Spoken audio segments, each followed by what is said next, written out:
But I really mostly, I feel not safest, but I feel most in my wheelhouse and most comfortable and in my element scribing any post-apocalyptic or dystopian fare.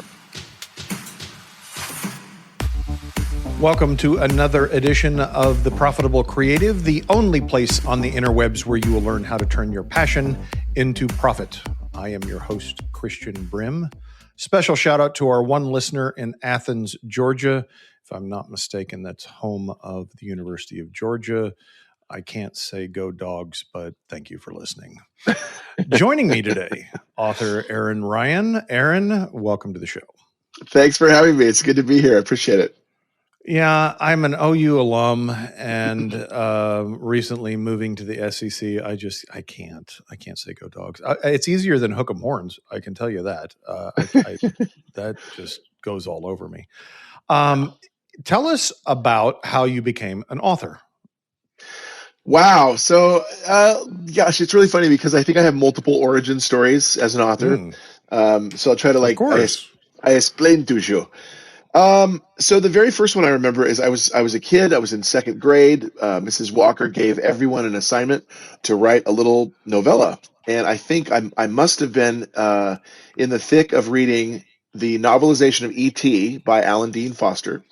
So committed blatant copyright ripoff and infringement by taking some of what he put and putting it in mine. Although my own spin and my exquisite stick figure drawings that I put in there. Crudeness aplenty. That's the first thing I remember writing. But I remember being in a young authors club when I was 10. There's newspaper clippings my mom kept and showed me. And I look back at that and go, of course I'm an author now. I was in a young authors club.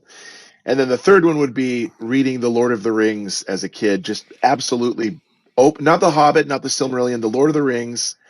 Blew my mind. Just exposed me to the robustness of world building and character, establishment and everything. So kind of showed me what I could do. Not that I'm any Tolkien, but what I wanted to do as well. So there you go.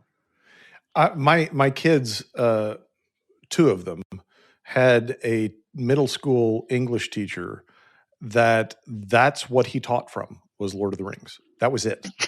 and it was all the grammar and what's the word I'm looking for? The languages. Vocabulary. Yeah, like that was how he taught English. And I'm like, that's interesting. Yeah. I would have loved to have been in that class. Yeah. I mean, Tolkien seems to just stand in his own. I too love those books. I also remember. Yeah, you said world building. That's what I really liked. I played Dungeons and Dragons as a kid, and the whole imagination of building just this whole world really intrigued me. And of course, Tolkien, had a lot of influence on Dungeons and Dragons. And I don't know that anybody's risen to his level yet in the modern age. Although I think the author's name is Pierce Brown. Red Rising series. Have you read that? I've heard of it. I haven't read it, but it looks phenomenal. Well, my son said, hey, last year he said, you need to read this. And I'm like, yeah, okay. And as I started reading it, I went through all 6 books as fast as I get them from the library. And now I'm sitting here because of the way it ended. And I'm like, there's got to be another book. But that's the power to me of world building and storytelling is like, you just really can't get enough. Like I want more. Yeah. I described it. I actually got my wife, who's not a sci-fi fan, to start reading it. And I described it to her as kind of like Game of Thrones in space. Like that's not a great analogy, but it's the best I can come up with. But yeah, just powerful stuff, powerful writing. I mean, like really great storytelling. Anyway, character sounds development. Like it. Yeah. Highly recommend. So what is the genre of your preference? I'm a sci-fi writer at heart. Post-apocalyptic and dystopian is kind of my wheelhouse. But for those of you who are joining us visually, there's a smattering, excuse me, of all kinds of different genres behind me. There's nonfiction, there's kids books, there's literary criticism, historical fiction, thrillers, alien invasion, blah blah blah. But I would not have written the kids books. And those are all books that you wrote? Yeah. Those are and all these ones right here, if I can point to them correctly, these are the kids' books that I would not have written but for having a now 10 and 6-year-old son. So I wrote one for the older of the two, and then I just don't know why I didn't even see this coming. I brought it home and showed it to him, and Brennan's going, "Oh, it's wonderful." And then my 6-year-old Asher goes, "That's great, Daddy. Where's mine?" And I don't know why I didn't see that coming. So it evolved into a trilogy, and this is the one for Asher, The Sword of Joy, right here. But I really mostly, I feel not safest, but I feel most in my wheelhouse and most comfortable and in my element scribing any post-apocalyptic or dystopian fare. Well, that's interesting because I can remember, I don't remember the author. I remember one author that I read when I was young that wasn't an adult writer was Ursula K. Le Guin. I don't remember specifically what books I read from her, but I remember they're being very compelling. But the one, and maybe she wrote this series, The Dark is Rising, Undersea Over Stone.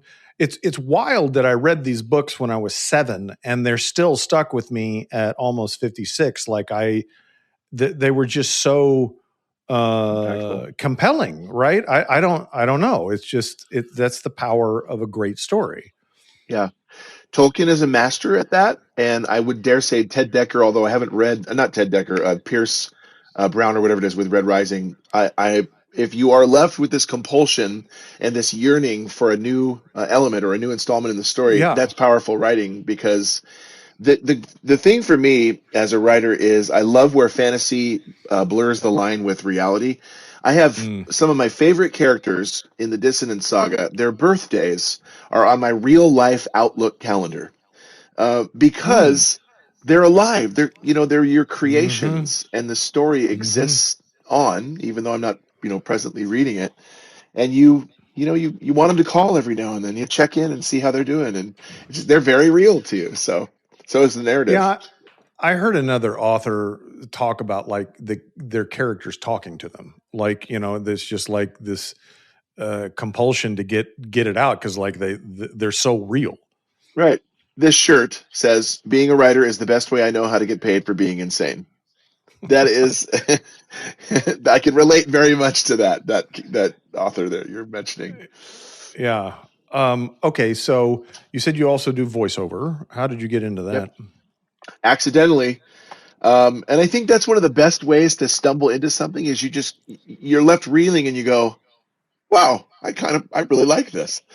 But I was working as a telemarketer. I'm really glad this interview isn't going anywhere on the internet, so anybody finds that out. It's just right. But I too was a telemarketer, so maybe we can swap stories. It was a cool job. I will say that I was calling people on behalf of local radio stations, and I was selling PSAs or CSAs, some people call them. And so, you would say, "Hey, it's Aaron Ryan on behalf of KPLZ. How you doing?" And instantly they go, "Oh, what I win?" They think they won something. And we would sell them the PSAs, but you have to read them a sample of the PSA. For example, keeping kids away from drinking and driving, or encouraging parents to use a kid code so their child doesn't get abducted. And then good sound advice brought to you as a courtesy by Bob's Plumbing. Well, I'm on the phone with Bob, and Bob goes, "Yeah, that sounds great. We'll buy if you read." And I'm the telemarketer. I'm going, "Oh, hold please." And I had to look around and can I read this? He wants me to read this. And so I got into the studio, I slapped the headphones on, read the script, heard it with the sound bed, and went, "I like this a lot. This is cool." So kind of stumbled into it. So that's a different origin story than one of our recent guests, Connor Quinn, is an OG voice actor, but he actually started in acting as a child. and then morphed into voice acting. Which it's interesting. You use the term voiceover versus voice acting. Would you make a distinction in that? No, they're totally interchangeable. Voice actor, voiceover artist, voiceover. You hear it all the time, and they're completely interchangeable.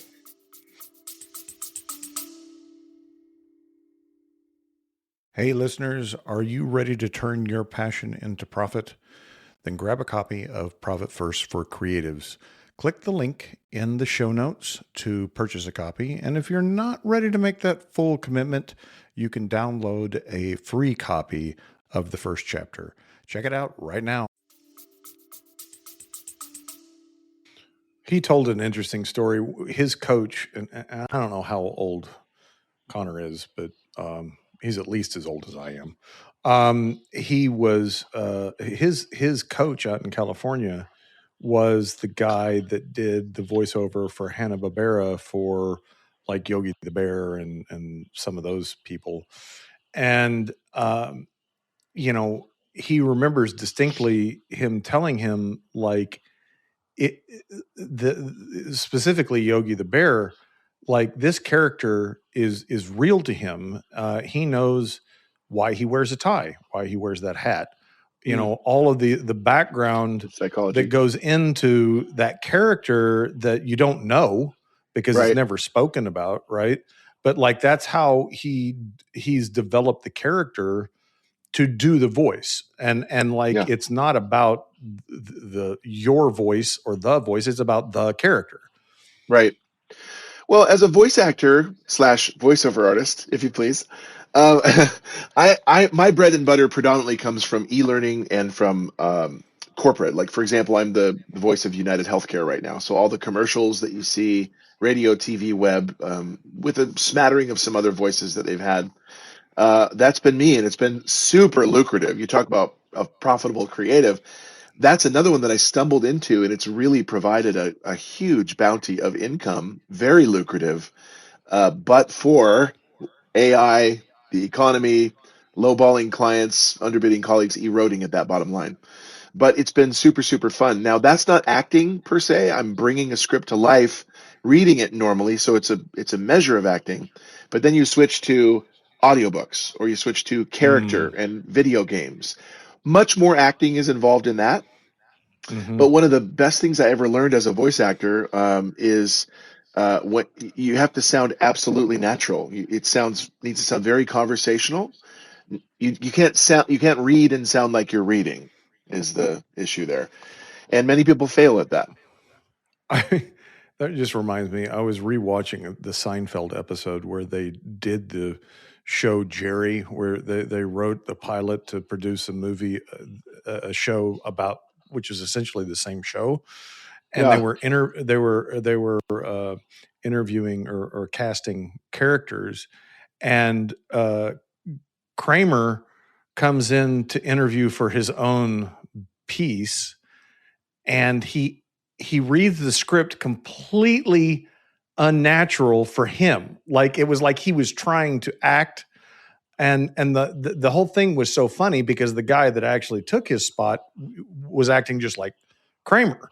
But when Kramer auditioned, he didn't act like Kramer. He started acting like somebody else. It was wild, but I don't know. That just triggered that story. Okay. So the purpose of this show is to talk about how you make money doing that. So what has that journey been like? Well, for voiceovers, it's very much driven on a rise and fall on my own merits. I mean, authoring is as well, but voiceovers, it requires a constant dedication and discipline in auditioning.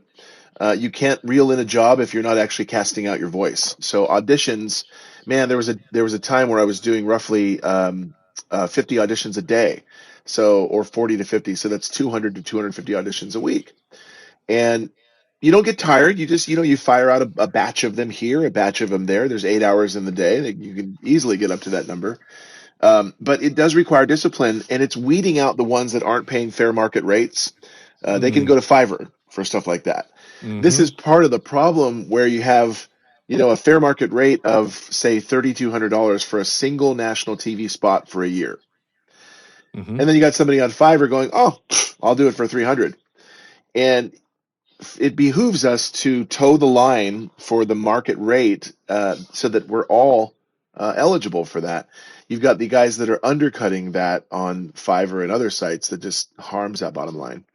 So, but you have to keep auditioning. You have to stick to the market rates and know what pays what and not kind of sell out, as it were, not to be mean. Authoring's different. It's basically just it's writing stories. It takes a lot longer to do, but I love the phrase out of In the Line of Fire with John Malkovich and oh my gosh, the 95 Clint. Can you say that as John Malkovich would say it? I can't do character. I don't do characters very well. I can do a few Okay. accents, Never but mind. gosh, I would love to speak like John Malkovich. It's so stuttered and pronounced, and he's got a beautiful speaking voice. And Clint Eastwood, you just have to go like this and drop your eyebrows. That's more John Hamm, though.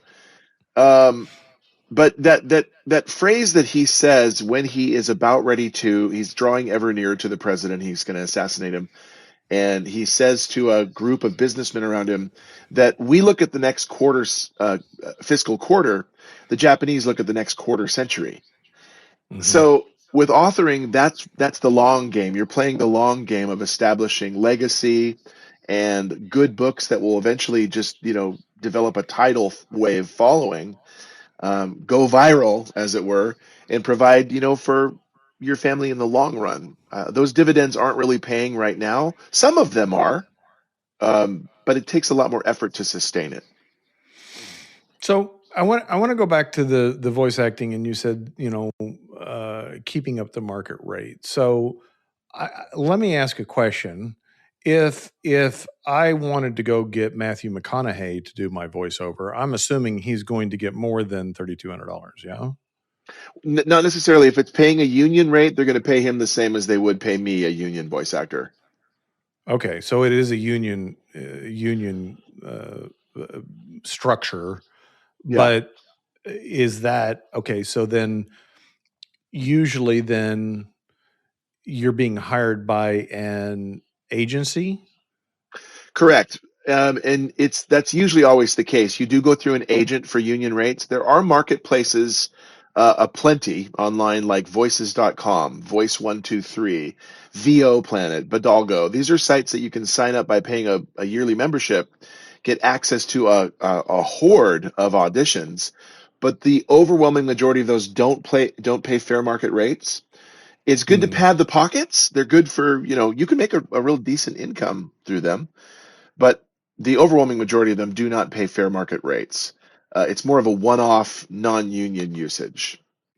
Interesting. I guess I didn't know there was a union there in the voice actor space, but that actually makes sense, since everybody else in the creative space, from writers to actors, they all have unions.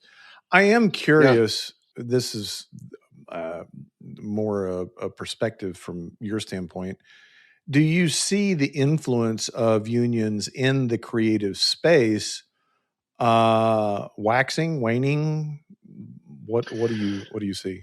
No, I actually see it rising, and the reason for that is primarily AI. And infringement issues are abounding. So AI, when it kind of burst onto the scene in whole in 2023, the spring of 2023, that's when I was making an exodus from a very toxic online voiceover community and saw me returning to other creative pursuits like music, like authoring. I'm still very involved in voiceovers, and it still pays our bottom line. But I just went to Fan Expo in Portland in February, met the Hobbits. All four of the Hobbit actors were there. Sean Astin is the president of the SAG-AFTRA union. And so I watch his videos. He's very active in promoting legislation and trying to keep those fair market rates solid and encouraging people to toe the line. It's not always going to be the case because the non-union side eats away at the union side, and it's way easier to get into the non-union side than the union side. You have to pay to be in the union. You have to you have to get an agent in order to get those union jobs usually. So it's a competition between everybody. I think that it is eroding that confidence in the SAG-AFTRA union, but the fact that you have AI really harming rates, really seeing a lot of infringement and deep fakes and all that stuff, that's just making the union rise up and say, we've got to toe the line and help everybody here. So it is the Screen Actors Guild is the union you belong to? Yeah, SAG-AFTRA, they're merged. Okay. Well, that kind of prompts a thought. And you're going to say, where the hell did this come from? I honestly think we should bring back guilds as a manner of education and qualification in the sense that there's a dearth of authenticity in the marketplace across all different segments. But like I take my industry, accounting, and I see some people out there that are promoting tax advice on TikTok or LinkedIn or whatever, and some of them are making good money, selling webinars and programs about like how to pay no tax and this kind of thing. And we've snuck into a couple of the webinars to kind of like hear what they're saying because we were just curious. And we left with like, these people are going to end up indicted. Like it's flat out fraud, right? Mm-hmm.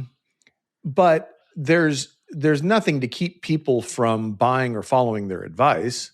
Right. And, obviously we have a rigorous profession with the AICPA, state licensing, all of those things. But for most of what we do, except in a very few states, like California is one of them, there's no regulation either at the federal or state level. And so like, there's nothing to keep somebody from, it's truly, buyer beware. Like, you have to have a license in Oklahoma where I live to cut hair or do nails. You do not have to have a license to prepare someone else's taxes for money. Yeah. And there's no federal requirement, right? And so, free market, yeah, sure, fine, but there's I don't know. I think going back to a guild structure where, like, if you have to earn your way into the guild, you have to be selected and vetted. Vetted, and it's also the way the knowledge is passed down. I think about somewhere along the line in the last 50, 60 years, education became a profession, as opposed to the people that knew the subjects were the ones that taught. Like, I remember my math teacher was this crazy Persian woman that she was brilliant at math. And I could sometimes understand her, sometimes I couldn't, but she was passionate about it. And I loved math because she taught it and she knew it and she could teach it in a way that I could understand it, as opposed to somebody that is a quote professional educator. And so like, I know how to educate, but I don't necessarily deeply resonate and deeply understand the subject that I'm teaching. Yeah. Right. And so going back to a guild structure where, maybe we go through education through 8th grade like they used to. And then after that, you kind of pick your own path. And if you want to go into a vocation or some profession, then you go to somebody that knows it and they teach it. I don't know. I'm just kind of ranting. No, I think it's a great thought. I'm a very active member of the Authors Guild. I value it. I value the membership and the collective. It's certainly not a herd mentality. It's a lot of people who are doing what I'm doing, and I'm doing what they're doing, and we're finding new ways to perfect our craft and to learn, the best ways to do it. So yeah, there's influencers out there, which is a wild west of unregulated community of people just saying this, and because you like them, you like the way they look, the way they sound, what they're saying. It's kind of like there's a scripture in First Timothy, I believe, it says, "In the later days, people will gather around them people who say what their itching ears want to hear." That's what TikTok is, and we just, we like them, so we'll listen to them over the viable, vetted advice over here. You pair that with AI, and you've also got a wild west of unregulated usage over here. So you've got influencers like people with Dance creating AI versions of Tom Cruise and Brad Pitt up on a rooftop having a fight that neither one of them consented to, neither one of them are in, and looks 100% believable. And you've got the dumbing down of society happening right there, and you've got intellectual property being violated, copyright being violated, no consent. It's just there's so much wrong with the online dissemination of information and entertainment right now. Do you see some backlash to that? I mean, because what I see is this nascent movement to go offline, like to be more in person, and really the whole. You said you'd gone to a convention. Maybe that ties into that. Like I just see people like opting out of the algorithm, just for a term to use. What do you see? I do see backlash, but I think that legislation just takes way too long to catch up to the detrimental effect of unregulated technology or unregulated people. And the backlash that I'm seeing is more reactive than anything. It's lawsuits from the original rights holders against Dance. There's another case, I forget what it was. It was Scarlett Johansson was in a movie called Her, and she's an AI voice. And the producers or somebody took her voice and made an AI, like trained it, with an LLM model, whatever, and made an AI persona that she objected to. Initially, they did it anyway, and so she sued them, and I believe that's been settled or taken care of. As a voice actor, one of the very first things that we ever saw on this plane was a colleague named Bev had done work for the Chinese Institute of Acoustics. I think she had a contract in place, but what the Chinese Institute of Acoustics did was then sell those recordings to TikTok. So, unbeknownst to Bev and without her consent. So colleagues who are on TikTok are watching these reels and going, "Hey, Bev, I just heard this. Here's this link. Is this you? This sounds so much like you. It's uncanny." And she's going, "Oh my gosh, that is me." And so she sued TikTok, and they settled out of court. I think that's the only backlash that you're going to see is in the courts right now. But I think that you just have as an author, it hurts to see authors pitted against authors saying, "You wrote this with AI." "No, I didn't." "Yes, I did." "Yes, you did." And I didn't write it with AI. They didn't write it with AI. But everybody is suspect right now because no one knows what to believe. Hey creatives, Delana Ely here. I have a question for you. If you could pay yourself more, why aren't you doing it? For real. S Corp is an option for you, the creative entrepreneur, to move your business to the next level, to pay yourself more, and to cut your tax savings down. Yeah, less money to the IRS. We want that, right? So why haven't you done it yet? What's going on? The reality is you probably have 50,000 questions in your brain. You don't know which way is up and down, and you're still too busy to do all those things, plus also create, right? Well, the good thing for you is that Core Group is actually the place to be to get that S Corp election rolling. Yeah, we have an assessment.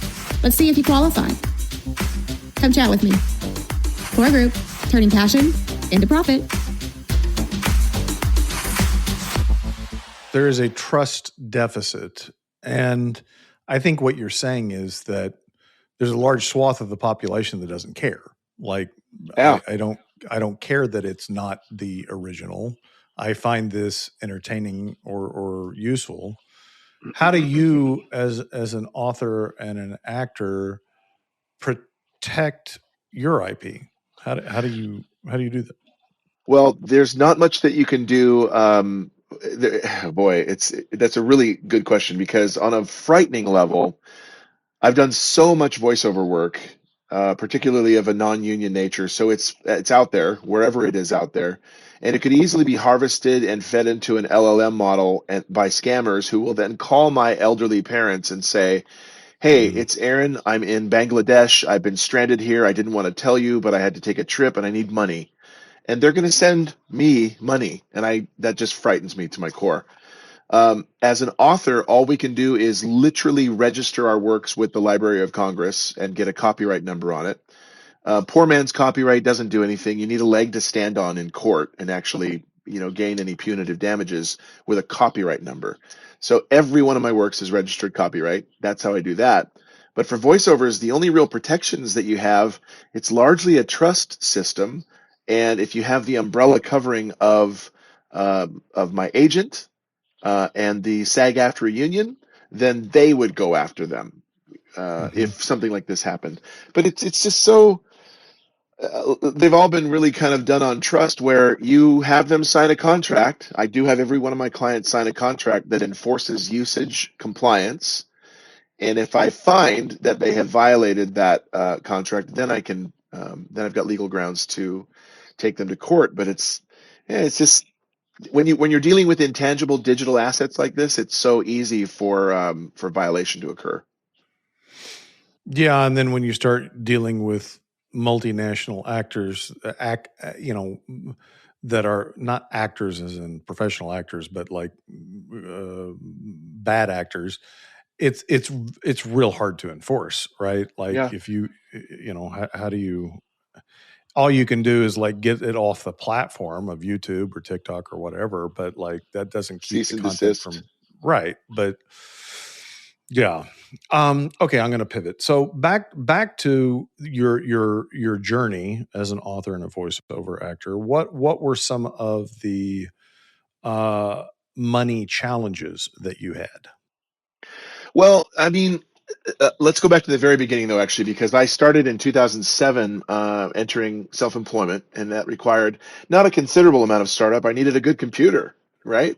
Right. And I was plagued from the get-go, as I was with my recent PC I was mentioning to you, with just a headache of a babble of problems with memory and the CPU and the drives, whatever. So I kept swapping things out, and I was ready to just give up.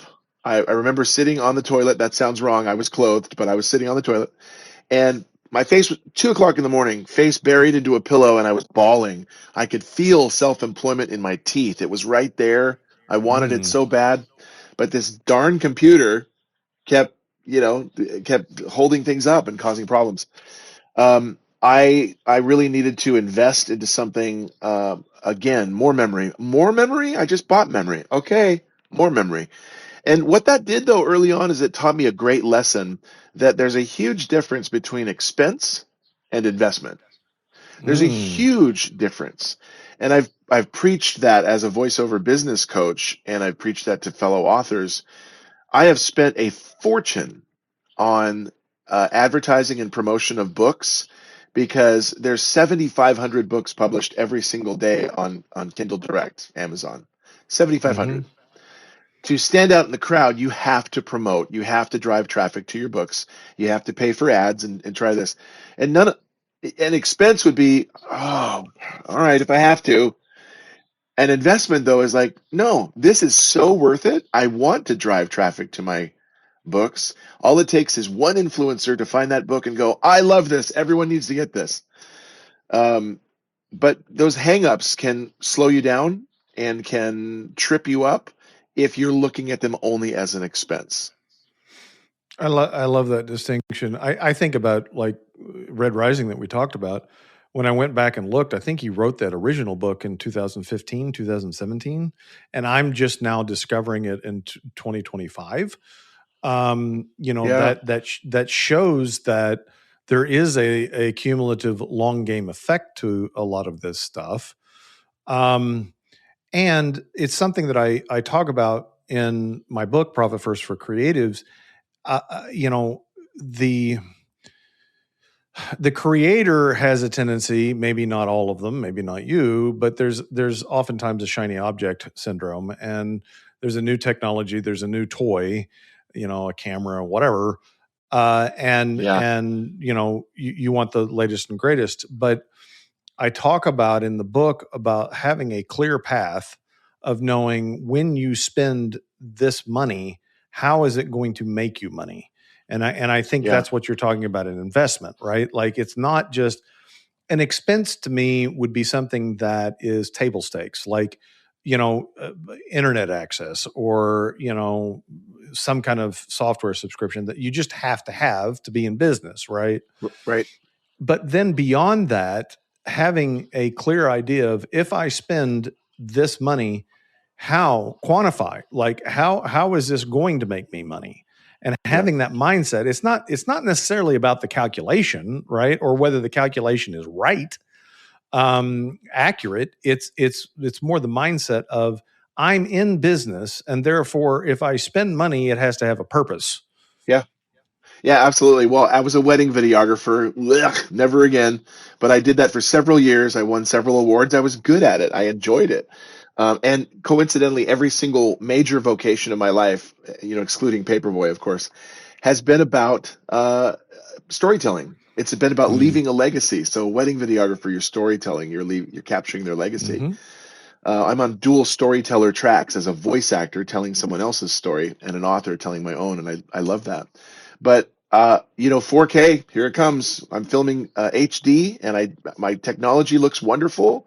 The resulting footage looks wonderful, but some client comes to my site. Do you film in 4D? No, we actually have the, Panasonic XH-A1 or whatever it is, and that's still limited to HD. Okay, thanks anyway.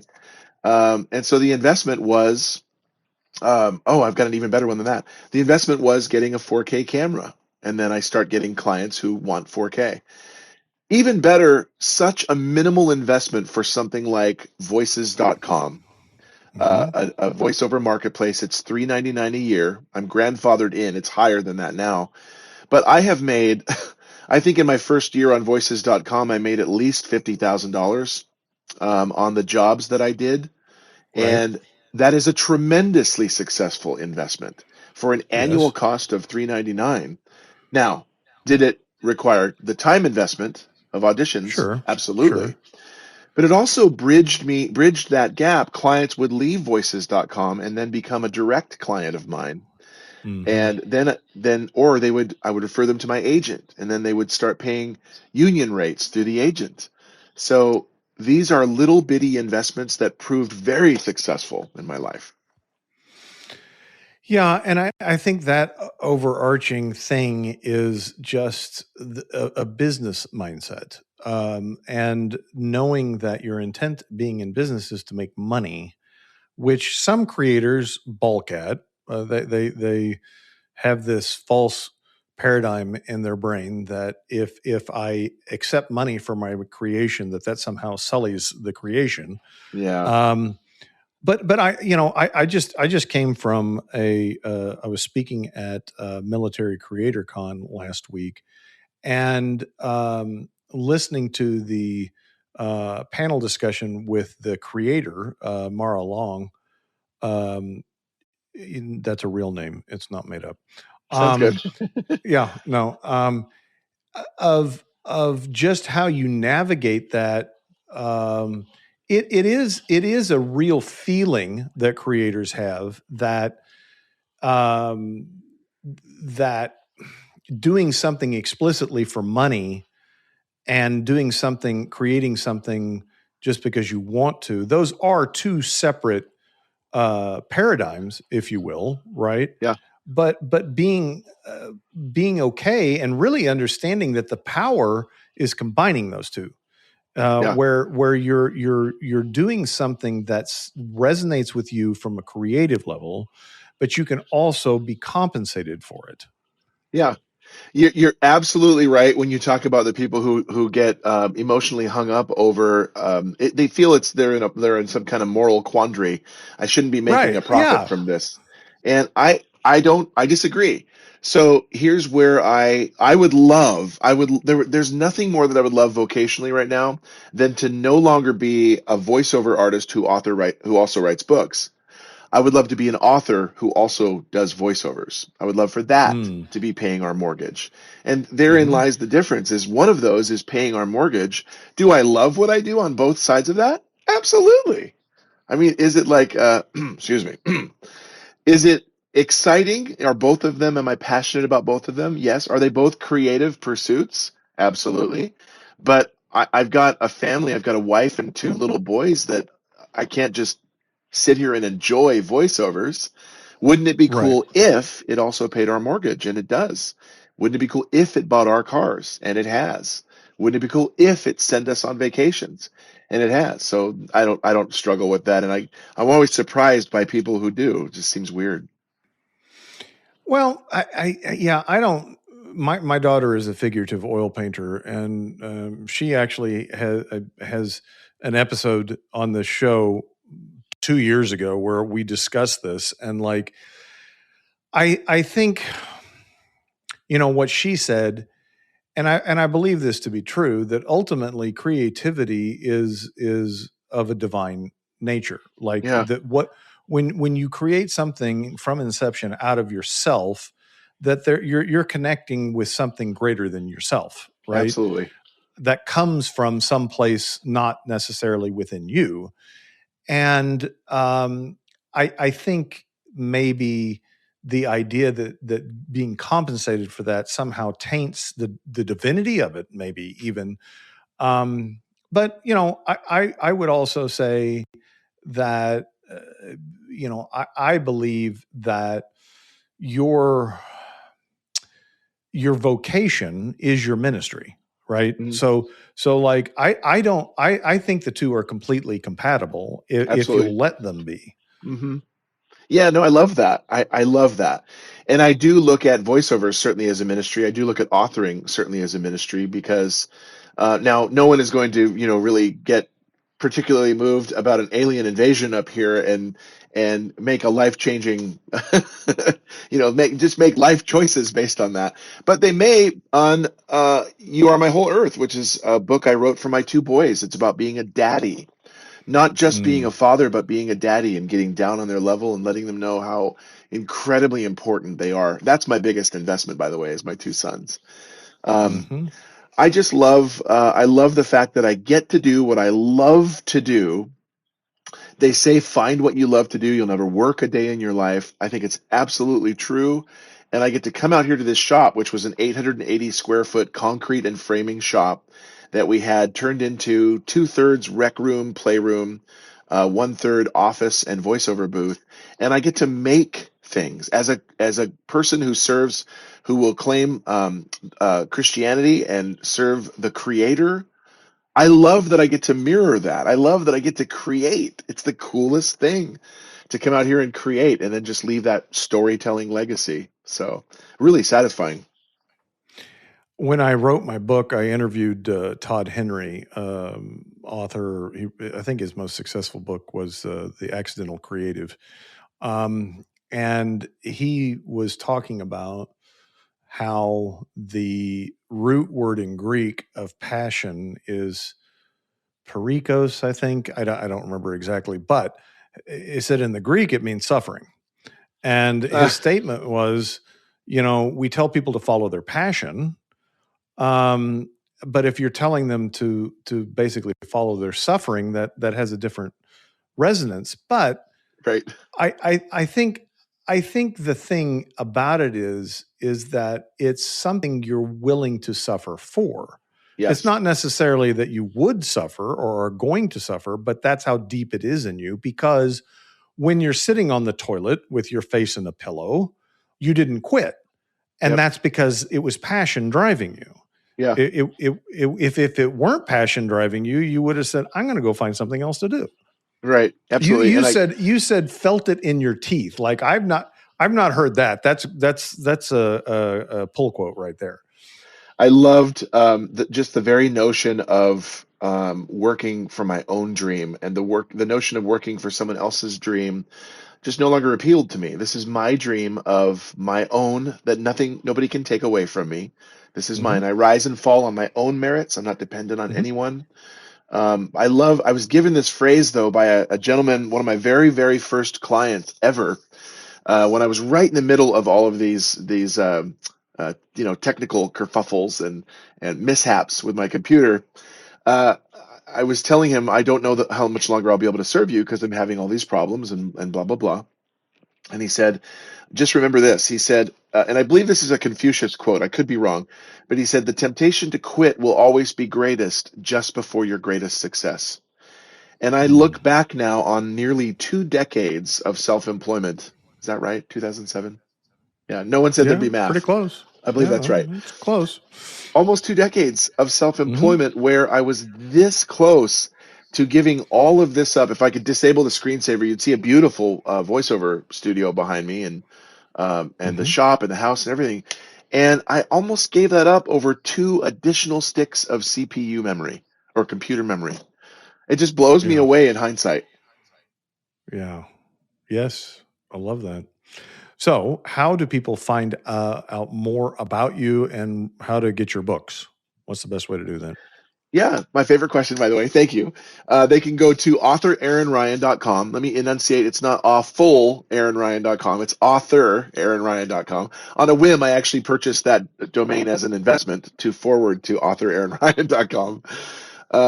Now that I've thoroughly confused you, authoraaronryan.com.